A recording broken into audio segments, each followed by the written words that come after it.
I'm joined by Carlos Milani, Associate Professor at Rio de Janeiro State University's Institute for Social and Political Studies. Hello, thank you very much indeed for your time.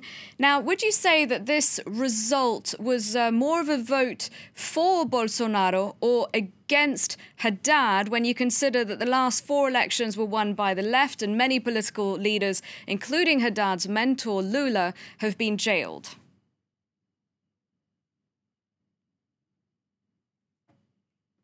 I think there is a little bit of both in the vote that has just popped up yesterday, the results that popped up yesterday. There is one part of the vote, one dimension of the results that show that the Brazilian population is very much against the continuation of what they perceive as the current political system. Not only Bolsonaro was elected, but many new political figures popped up in the political context in Brazil's recent elections. But there is also this kind of synonym that has been created between the idea that you have to fight against corruption and the idea that the Workers' Party is the only responsible for corruption schemes in the country. And I think there is a little bit of both.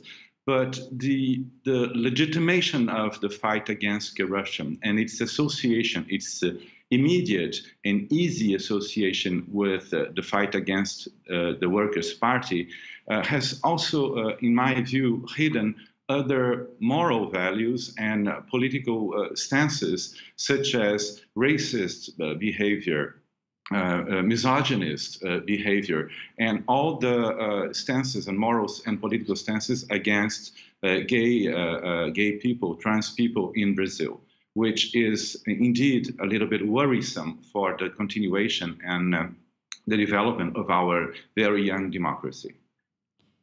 But do you think that now that he's won power, he might actually soften his stance? I mean, right after the results came in, Jair Bolsonaro told supporters that he would be a, I quote, defender of democracy, and he said he would uphold the Constitution.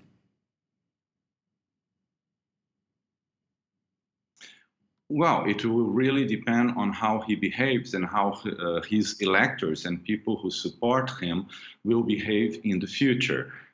What the electoral campaign has shown, indeed, was a little bit of the opposite. People were killed. You might have heard of this capoeira teacher in the federal state of Bahia who was assassinated by one of his supporters. And Bolsonaro's answer to that murder was that he was not responsible for it, but he did not condemn it firmly as we would have expected from a political figure such as the future president of our republic. And I think that it will really depend on how he behaves and on how he tries to control the masses that tend to follow his very simplified answers to enormously complex problems that we have to go through in Brazil.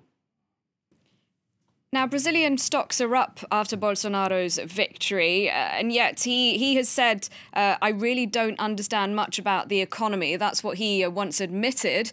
But he has tapped an economist, Paulo Guedes, as his financial tsar. What can you tell us about him and Bolsonaro's economic platform? Yes, his economic platform is not very clear in his governmental proposals, but it seems that it's a very ultra-liberal proposal for the reform of the Brazilian economy. This reform has indeed already begun under the current government. President Michel Temer has already started making huge economic reforms in the sense of opening the economy and reducing the size and the role of the state in the regulation of the market. The thing is that Bolsonaro has a very, in political terms, very nationalistic proposal. One of his banners, I mean, his main banner was Brazil first and God in front of everyone, before everyone. He mixes a little bit of political nationalism and religious conservatism in his political banners. And one of my points is that is the following question: how do you associate nationalism with economic ultraliberalism. One of his models, and he presents himself as the Brazilian Trump, or the tropical Trump, as some media outlets have phrased here in Brazil.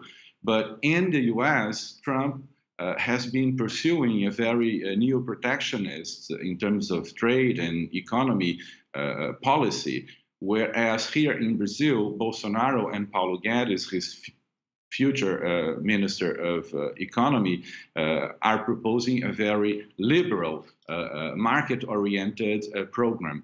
And the question is there a contradiction between political nationalism and market-oriented economic reforms? In my view, there is, and I don't know how he's going to respond to this contradiction.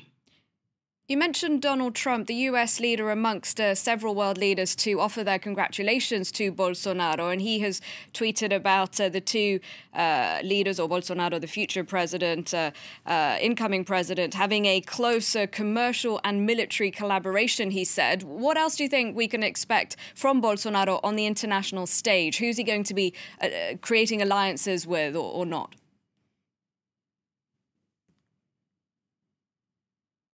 Well, after the pink wave here in South America, when we had leaders such as Brazilian Lula, the Kirchners in Argentina, and others, now I think we are just changing this pink wave into a wing, another kind of right wing in South America.